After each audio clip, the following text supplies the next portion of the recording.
Hello friends, welcome to Topper Galaxy. हम maths की नई शॉर्ट ट्रिक का एक सीरीज स्टार्ट करने जा रहे हैं।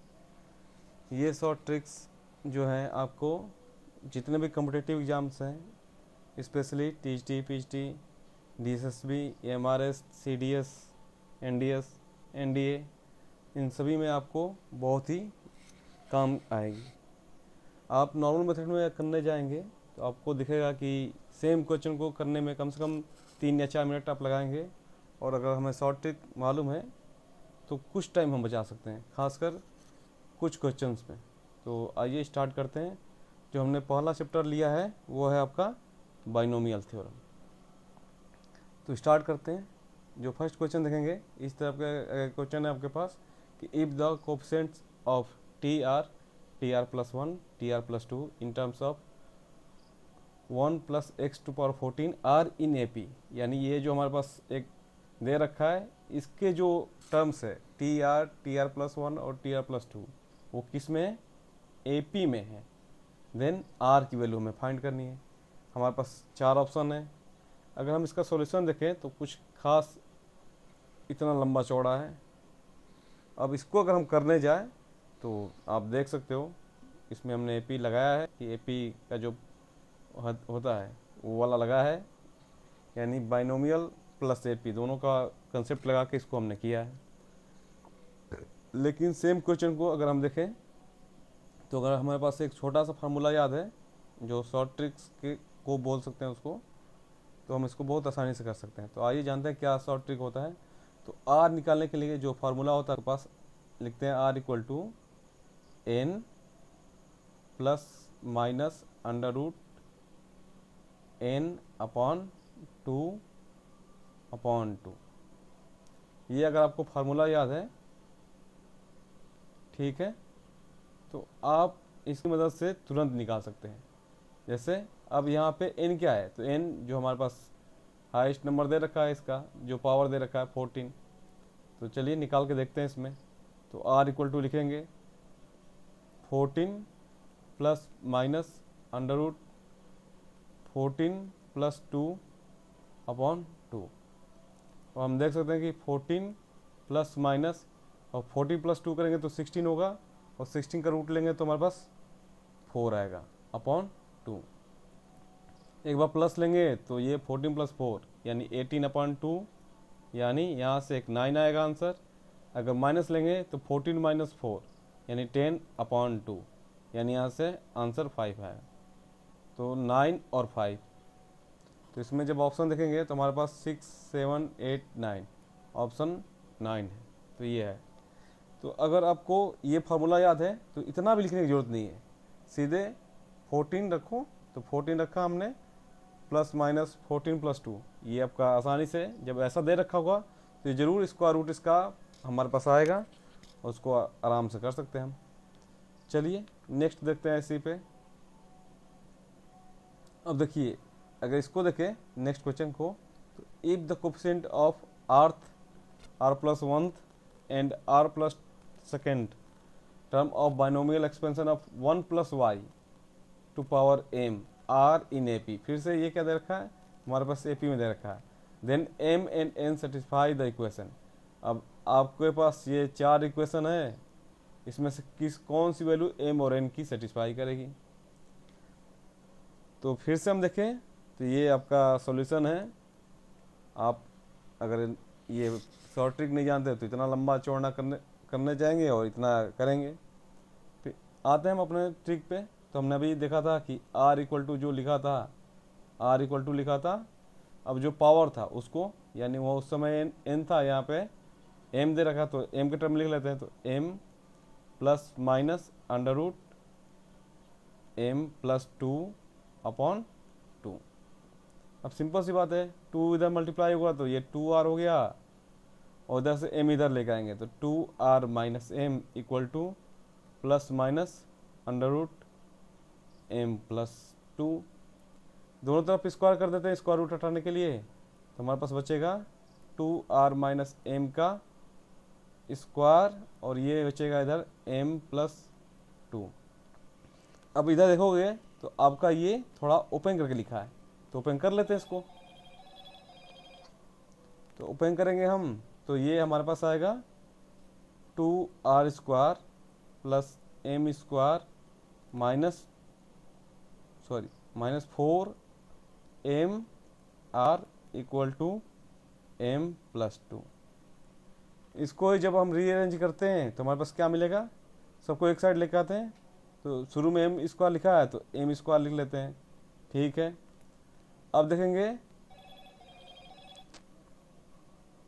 कि इधर क्या बचा हमारे पास, तो देखो, तो ये -4mr, m को इस साइड लेके आते हैं तो ये -m, फिर +2r² -2 इक्वल टू 0। सॉरी एक मिस्टेक हुआ यहाँ पे, ये 4r² का, इसको भी ये 4r²। तो आपको कुछ दिख रहा होगा ऐसा, बस इसमें से हमने क्या कॉमन ले लेना है, -m कॉमन ले लेंगे तो हमारे पास ये क्या बनेगा 4r-1।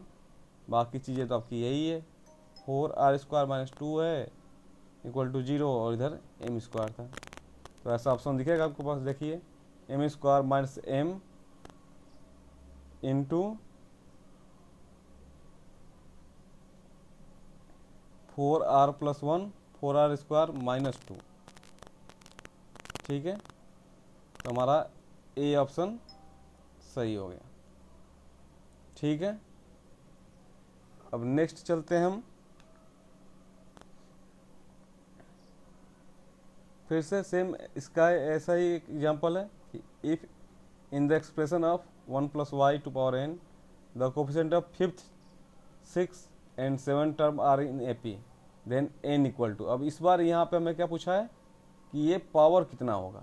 अब यहाँ पे हमें दे रखा है, और जब आपने फार्मूला लगाते हैं हम तो याद होगा आपको पास, r इक्वल टू लिखते हैं हम n ± n+2 अपॉन, एक मिनट,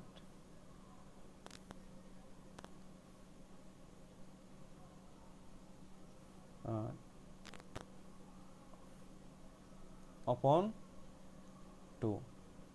तो जो ये r होता है ये सबसे छोटा वाला टर्म का r होता है। तो यहाँ r की वैल्यू कितनी है, तो 5 है।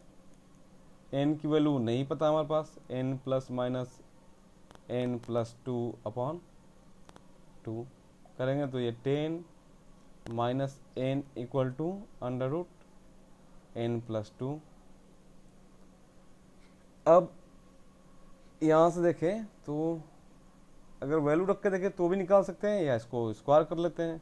तो स्क्वायर करेंगे तो ये 10 - n² इक्वल टू ये n+2 का स्क्वायर होना चाहिए। अगर इसको एक्सपेंड करेंगे तो हमारे पास क्या आएगा 100 + n² -20n equal to n+2।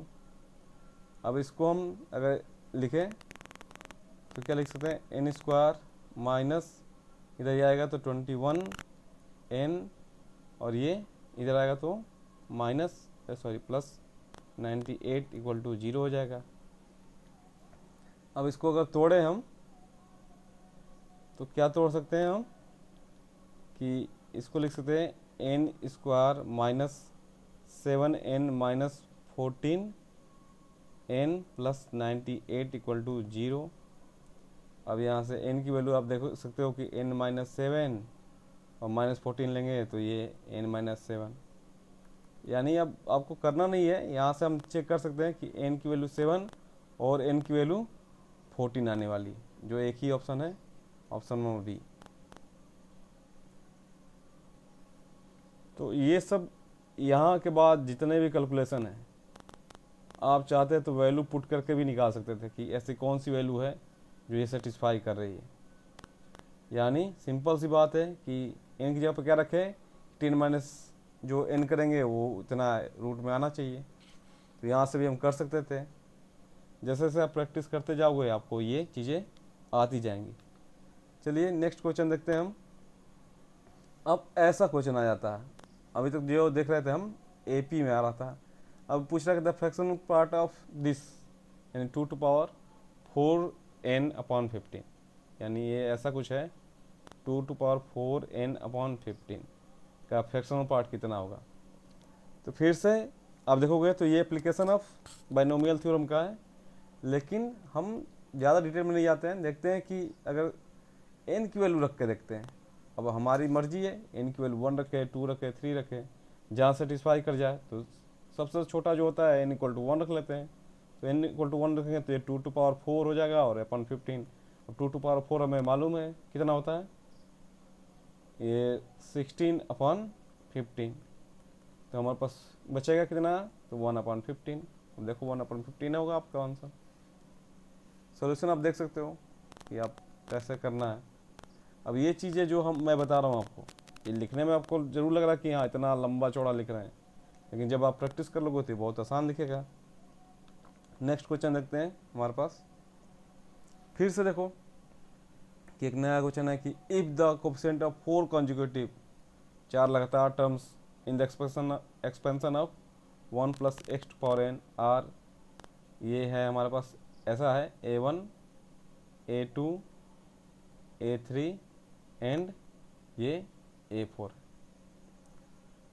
ये 4 दे रखा कि ये ऐसा है। देन वैल्यू किसका पूछा है हमारे पास, a1 + a2 का, a2 + a3 का एंड a3 + a4 का। पूछा कि ये क्या होंगे, AP में होंगे, GP में होंगे, HP में होंगे या नॉन ऑफ दीज होगा। तो फिर से अगर हम देखें तो अब जो आप इसको ओपन करोगे और ऐसे लिखोगे, इससे अच्छा है कि हम जानते हैं कि जब n हमारे पास पावर रहेगा तो इसके जो टोटल टर्म्स आएंगे वो 4 हैं, सॉरी n+1 आएंगे। तो हमें 4 टर्म से मतलब है, तो n की वैल्यू हम क्यों ना 3 ले लेते हैं। Let n = 3। अब देखें तो अब हमारे पास एक्सपेंशन ये कुछ बहुत प्यारा सा दिखेगा, 1 + x⁴, और ये हमें करने आता है। क्या आएगा, 1 + 3x + 3x² + x³। अब ये कोफिशिएंट की बात कर रहा है, तो यहाँ पे यानी a1 की वैल्यू हमारे पास क्या आ गई, कंपेरिजन करेंगे तो 1, a2 की वैल्यू 3, a3 की भी वैल्यू 3 और a4 की जो वैल्यू है वो 1 है। अब वैल्यू पुट कर देना इसमें लाके, वैल्यू यहाँ पे पुट करेंगे तो हमारे पास क्या आएगा, 1/1 + 3, ये हो जाएगा 4। यहाँ पे 3/a2 की वैल्यू 3 है, यहाँ से उठा, और ये 3 + 1 यानी ये भी 4, और ये जो a3 की वैल्यू है ये भी 3 है, और सॉरी ये वाला 6 होगा, आपका मिस्टेक है, इसको फिर से लिख देते हैं। ये a2 की वैल्यू 3 थी हमारे पास, तो 3/a2 + a3, 3 + 3 ये 6 था, और a3 की वैल्यू 3 है, और a3 की वैल्यू 3 और a4 की वैल्यू 1, तो 3 और 1 4। हम देख सकते हैं कि सबसे पहले तो AP चेक कर लेते हैं। AP चेक करना आपका आसान होता है। तो AP के लिए क्या करना होता है कि अगर 3 टर्म हो तो पहले और लास्ट का जो एडिशन होगा वो दूसरे जो बीच का होगा उसका दोगुना होगा।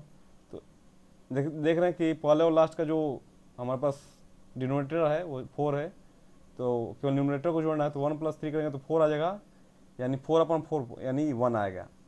यानी a + c करेंगे तो हमारे पास जो वैल्यू है वो 1 के बराबर है। और जो मिडिल टर्म है b की वैल्यू देखें तो 3/6 था, अगर इसका दोगुना कर दे तो वो भी देखेंगे कि ये कट के हमारे पास 1 आ जाएगा। यानी a + c = हमारे पास 2b के बराबर आ रहा है, और ये किसकी कंडीशन है, AP की, तो इसलिए ये क्या होगा हमारे पास, AP होगा। ठीक है, तो इसी के साथ अपना ये वीडियो समाप्त करते हैं। नेक्स्ट वीडियो में हम ऐसे शॉर्टकट ट्रिक्स लाते रहेंगे आपके लिए। Thank you.